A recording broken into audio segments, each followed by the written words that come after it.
जय हिंद सभी को। बच्चे लोग पिछले क्लास में क्या चल रहा था? नवपसार काल खत्म हो गया था, चल रहा था। चलिए देखते हैं नवपसार काल।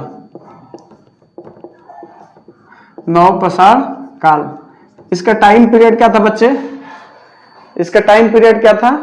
5000 से 3000, 5000 से 3000, 5000 से 3000 ईसा पूर्व। ठीक है, इसका टाइम पीरियड कितना था बच्चे? 5000 से 3000 ईसा पूर्व। ठीक है, बताया था नवपसार काल में कृषि की खोज हो गई थी। कृषि की खोज हुई थी। कृषि की खोज कब हुई थी? 7000 ईसा पूर्व, 7000 ईसा पूर्व। अभी आपके दिमाग में एक क्वेश्चन आएगा कि नवपसार काल का जो टाइम पीरियड है वो 5000 से स्टार्ट हो रहा है और 3000 पे खत्म हो रहा है, तो 7000 ईसा पूर्व कृषि की खोज हुई, तो वो नवपसार काल में कैसे आ सकता है? देखिए बच्चे लोग, एक ही समय पर दो कालखंड चल रहे होते हैं। एक ही समय पर दो कालखंड चल रहे होते हैं। इसका बेहतरीन एग्जाम्पल आपको कानपुर में देखने को मिल जाएगा।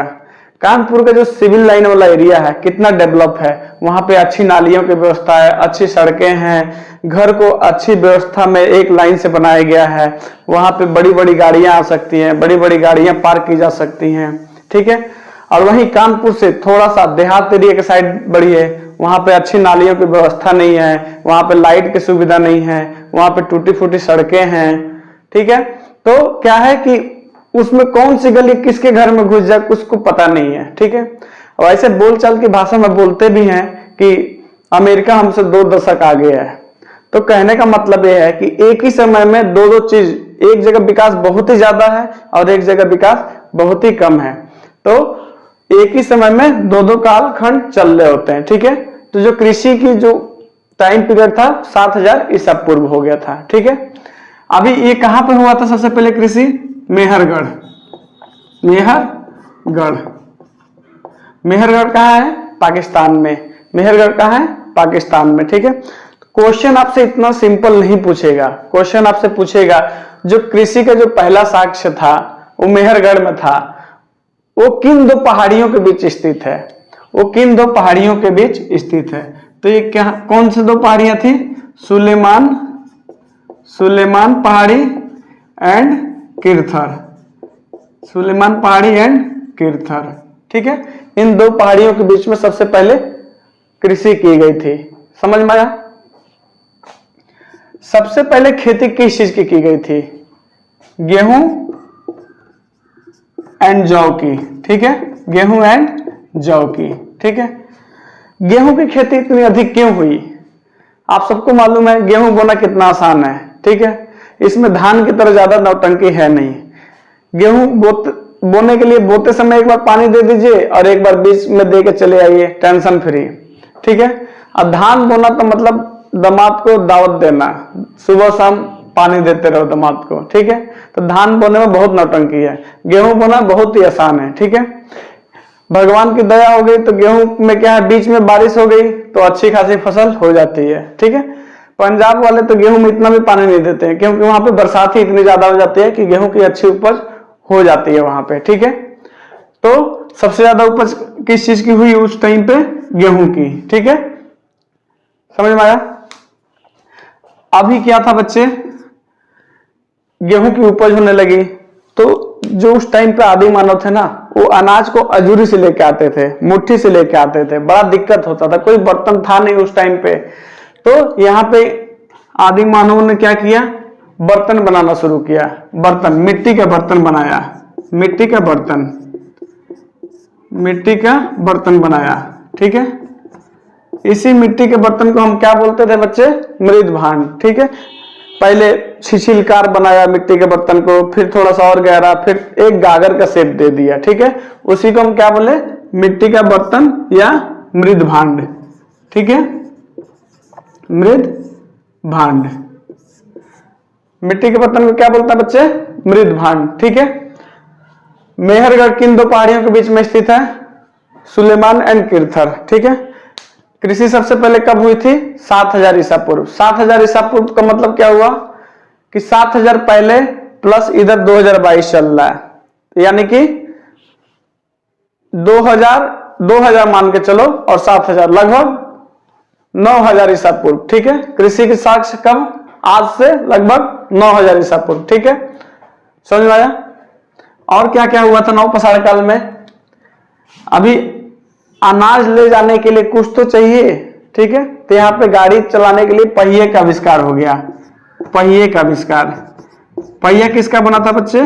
मिट्टी का। पहिया किसका बना था? मिट्टी का। ठीक है, नवपाषाण काल में पहिए की खोज भी हो गई थी। समझ में आया?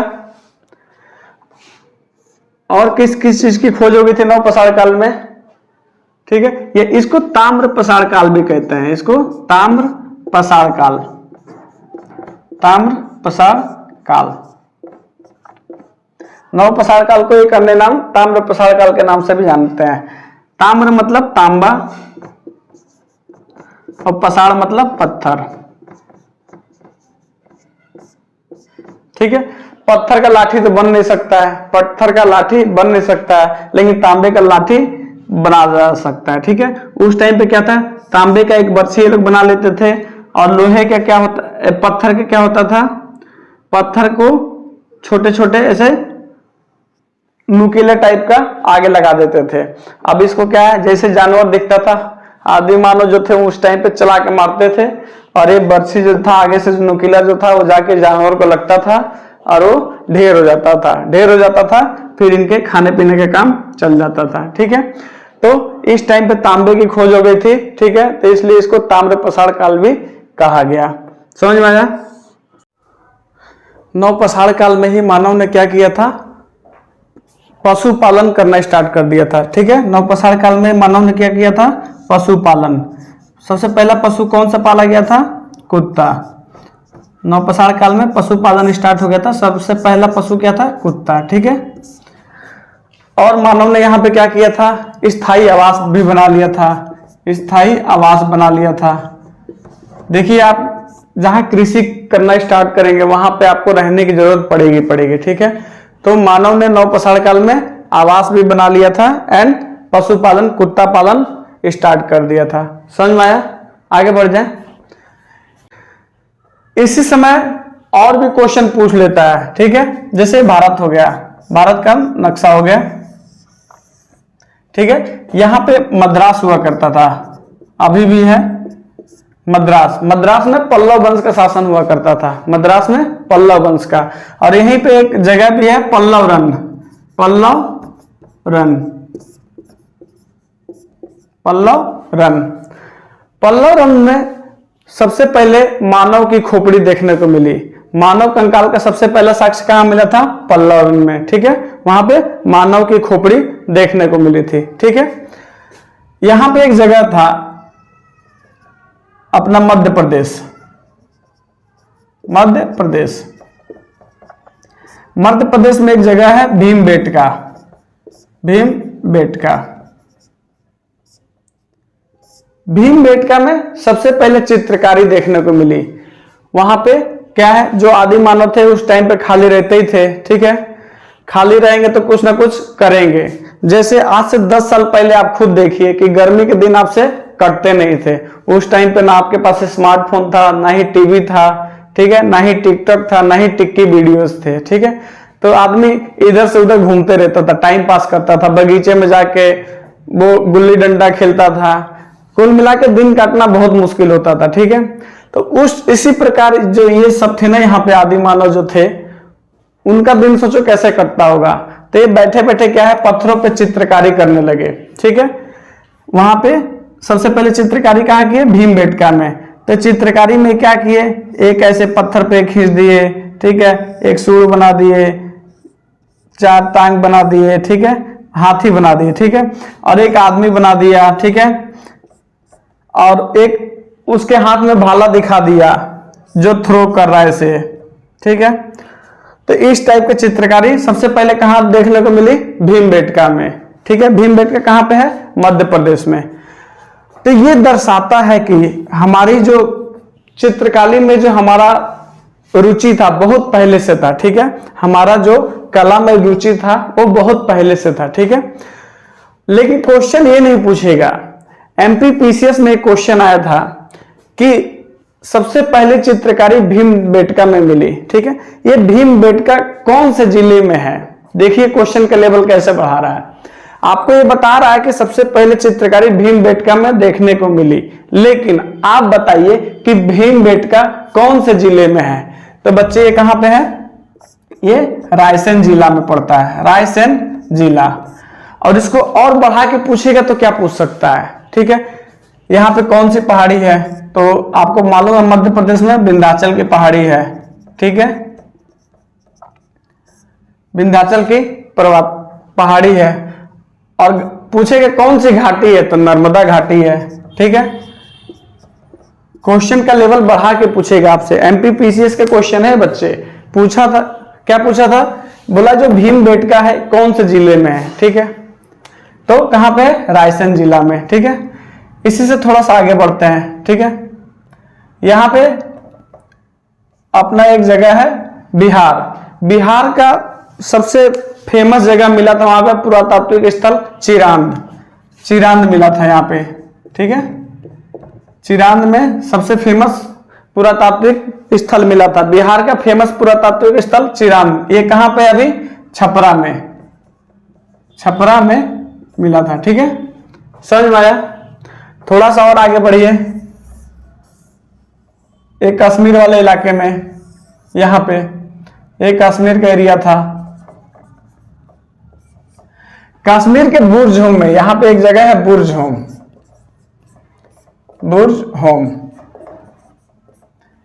यहां पे गर्त आवास का साक्ष्य मिला। गर्त आवास, गर्त आवास। अब गर्त आवास क्या है? देखिए कश्मीर में ठंडी है ही, पहले भी ठंडी हुआ करती थी कश्मीर में। आज के डेट में भी देखिए जब कुत्ता सब सोने जाता है ना, तो सोने से पहले क्या पैर से जमीन पे थोड़ा सा गड्ढा खोद देता है और उसके बाद उसमें सोता है, ताकि जो ठंडी हवाएं हैं ऊपर से निकल जाए। तो इस टाइम पे भी इंसान क्या करता था? वहां पे कश्मीर के बुर्ज में गड्ढा खोद देता था वहां पे, ठीक है। उसके बाद से उसमें रहता था और जो भी ठंडी हवा होती थी बच्चे ऊपर से निकल जाता था, जिससे इनको ठंडी कम रहती थी। तो उसी को जो गड्ढा खोद के उसमें रहते थे, उसी गड्ढे को हम क्या बोलते थे? गर्त, ठीक है। तो गर्त आवास का साक्ष्य सबसे पहले कहां मिला? कश्मीर के बुर्ज होम में। गर्त आवास का साक्ष्य कहां मिला बच्चे? कश्मीर के बुर्ज होम में, ठीक है। आदमी के मरने के बाद इनको और कुत्तों को एक साथ ही दफना दिया जाता था, ठीक है। बुर्ज होम में गर्त आवास का साक्ष्य मिला। आदमी मरने के बाद इसी गर्त में उनको दफना भी दिया जाता था, ठीक है बच्चे। और थोड़ा सा इसमें नीचे आते हैं उत्तर प्रदेश में। उत्तर प्रदेश में, उत्तर प्रदेश में एक यहाँ पे जगह था कोल्डियावा। कोल्डियावा, कोल्डियावा में क्या मिला बच्चों? चावल का साक्ष्य मिला, ठीक है। अब चावल, डायरेक्ट चावल तो पैदा होगा नहीं, धान भी होगा, ठीक है। तो चावल और धान का साक्ष्य कहां मिला था? कोल्डियावा में, ठीक है बच्चे। क्वेश्चन पूछेगा चावल का सबसे पहला साक्ष्य कहां मिला? तो उत्तर प्रदेश के कोल्डियावा में, ठीक है बच्चे। नवपाषाण काल में किसी को कोई दिक्कत? चलिए आगे बढ़ते हैं। देखिए क्वेश्चन किस तरह से पूछता है इन सभी से। मैंने बताया था अंत्येष्टि कार्यक्रम की शुरुआत कब से हो गई थी बच्चे? मध्यपाषाण काल से। अंत्येष्टि कार्यक्रम जो था 16 संस्कारों में से एक था। सबसे अंतिम संस्कार जो था वो क्या था? अंत्येष्टि कार्यक्रम, ठीक है। स्टार्टिंग तो इसकी कब से हो गई थी? मध्यपाषाण काल से। लेकिन जो सौहों का ढेर था, सौहों का विशाल रूप कब देखने को मिला? नवपाषाण काल में जाके, ठीक है। नवपाषाण काल में देखिए किसी भी चीज की शुरुआत होती है ना, तो स्टार्टिंग में उतना अच्छा नहीं होता है, ठीक है। जैसे जैसे टाइम होते जाता है वैसे वो अच्छा होते जाता है, ठीक है। जैसे मान के चलिए कि आज से 10 साल पहले हमारा देश जो था उससे कहीं ज्यादा हम डेवलप हुए 2022 में, ठीक है। तो इसी तरह अंत्येष्टि कार्यक्रम की जो शुरुआत थी वो मध्यपाषाण काल से ही स्टार्ट हो गई थी। लेकिन सौहों का जो विशाल रूप था, सौहों का जो विशाल रूप था कहां के देखने को मिला? सौहों का विशाल रूप आपको नवपाषाण काल में मिला, ठीक है। नवपाषाण काल में, ठीक है। इस सौहों का विशाल रूप नवपाषाण काल में मिला, इसी वजह से इसको मेगालिथ का काल भी बोलते हैं। मेगालिथ, मेगालिथ, मेगालिथ मतलब सौरों का विशाल रूप, इसका मतलब ही होता है सौरों का विशाल रूप। तो नवपाषाण काल को मेगालिथ काल भी बोल सकते हैं। अभी आप देखिए, हमने माइक्रोलिथ किसको बोला था? माइक्रोलिथ किसको बोला था बच्चे? वेरी गुड, मध्यपाषाण काल को। मध्यपाषाण काल को क्या बोला था?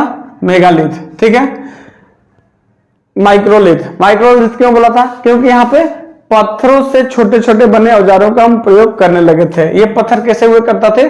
नुकीलेदार, नुकीलेदार हुए करते थे, इसलिए इसको माइक्रोलिथ काल भी कहते थे। ठीक है, समझ में आया? मेगालिथ इसको क्यों बोला गया? क्योंकि यहाँ पे नवपाषाण काल में सौरों का विशाल रूप देखने को मिला। ठीक है, और क्वेश्चन क्या पूछता बच्चे? मानव ने व्यवस्थित ढंग से जीवन जीना कहां से प्रारंभ किया? देखिए, मानव पहले मध्य एशिया में था। ठीक है, मध्य एशिया से भाग के आया कहां पे? मेहरगढ़ में। तो क्वेश्चन क्या पूछेगा? मानव ने व्यवस्थित ढंग से जीवन जीना कहां से प्रारंभ किया?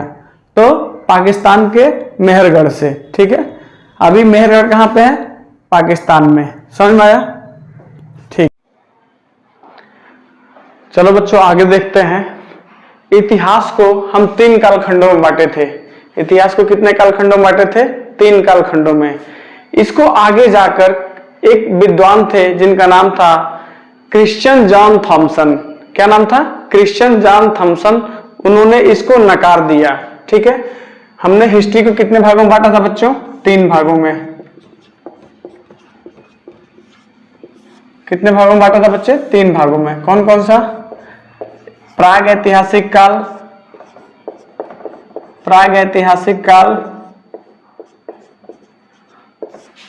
और दूसरा आद्य ऐतिहासिक काल,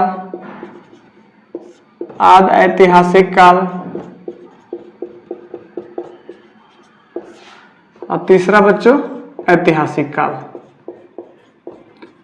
ऐतिहासिक काल। ठीक है, हिस्ट्री के जो जनक थे हेरोडोटस, उन्होंने हिस्ट्री को 3 कालखंडों में बांटा था।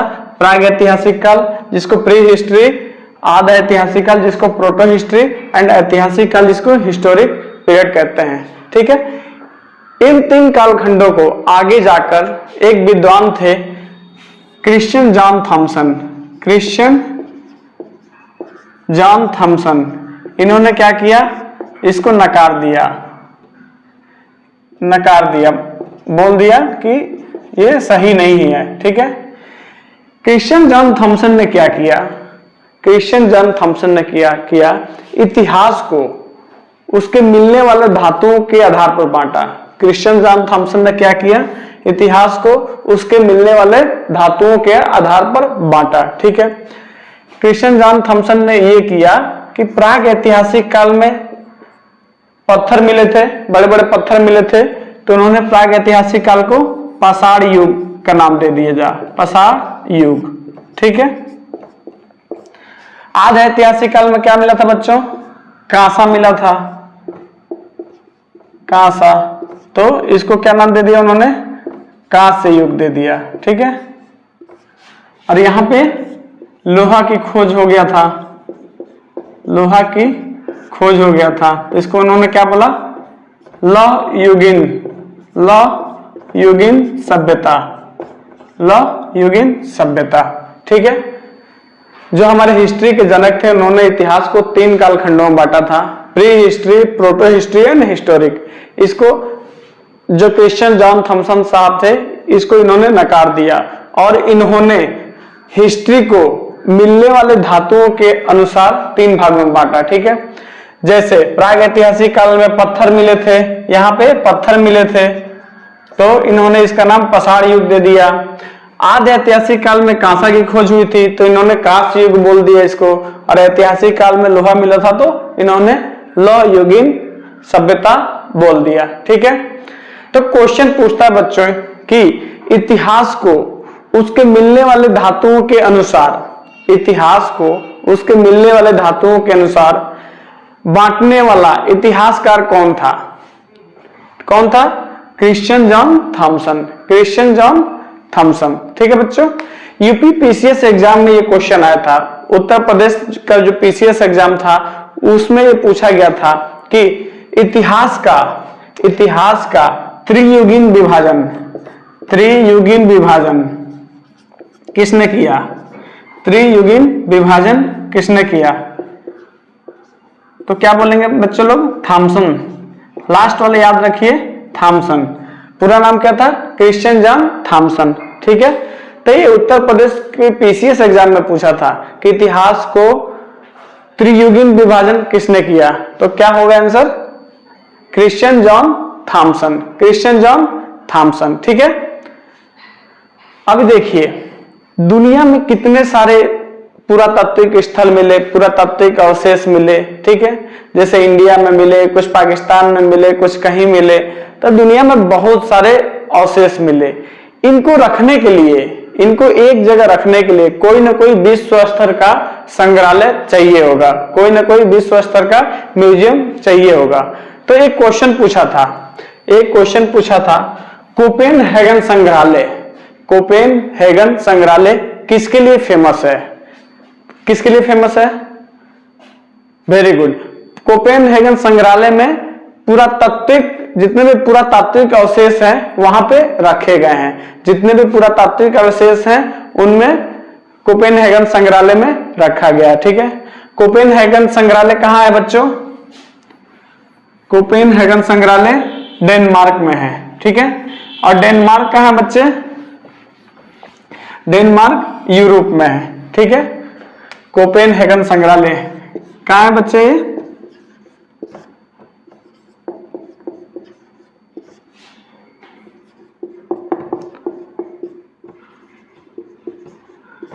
ये डेनमार्क में है। ठीक है, डेनमार्क में है। ठीक है, डेनमार्क कहां पे है? यूरोप।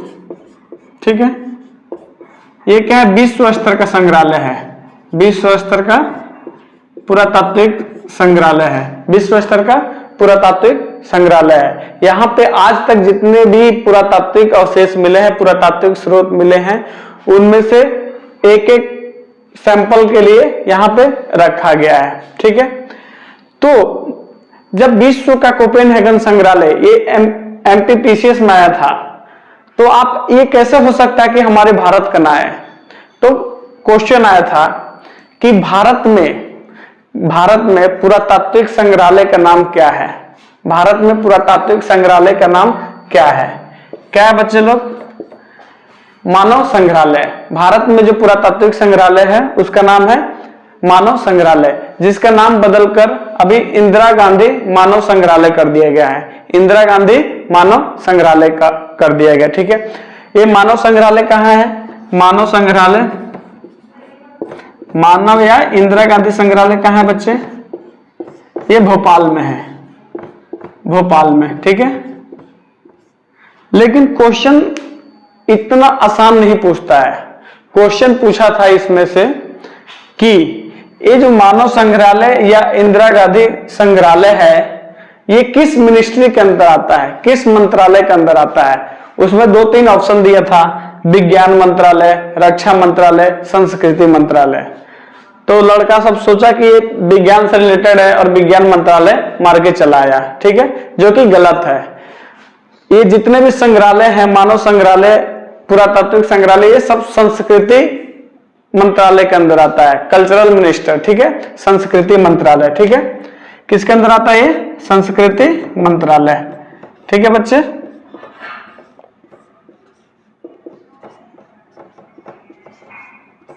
ठीक है। वर्ल्ड में, पूरे विश्व में पुरातत्व विज्ञान के जनक किसको कहा जाता है? विश्व में पुरातत्व विज्ञान का जनक किसको कहा जाता है? जॉन ब्रूस को। ठीक है, विश्व में पुरातत्व विज्ञान के जनक किसको कहा जाता है? जॉन ब्रूस को। किसको? जॉन ब्रूस को।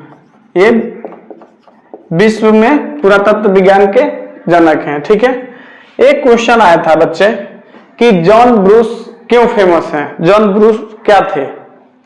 ठीक है, ऑप्शन था पुरातत्वविद, ठीक है, भूगर्भ वैज्ञानिक। अभी एक चीज बताइए आप, पुरातत्वविद, पुरातत्वविद के साथ साथ ये क्या होंगे, पुरातत्व भूगर्भ वैज्ञानिक भी होंगे, क्योंकि जितने भी अवशेष मिलते हैं वो जमीन के अंदर होते हैं, जमीन के अंदर होते हैं। तो इसका करेक्ट आंसर था पुरातात्विक और भूगर्भ वैज्ञानिक। ठीक है, तो जॉन ब्रूस किसके लिए फेमस थे, पुरातात्विक एंड भूगर्भ वैज्ञानिक दोनों के लिए है। ठीक है, ये ऑप्शन सी में रहता है, ऑप्शन सी को टिक करके आ जाना है। ठीक है, भारत में पुरातत्वविद के जनक कौन है, भारत में पुरातत्वविद के जनक कौन है, कनिंघम। भारत में पुरातत्वविद के जनक कनिंघम को कहा जाता है। ठीक है, कनिंघम को। ठीक है।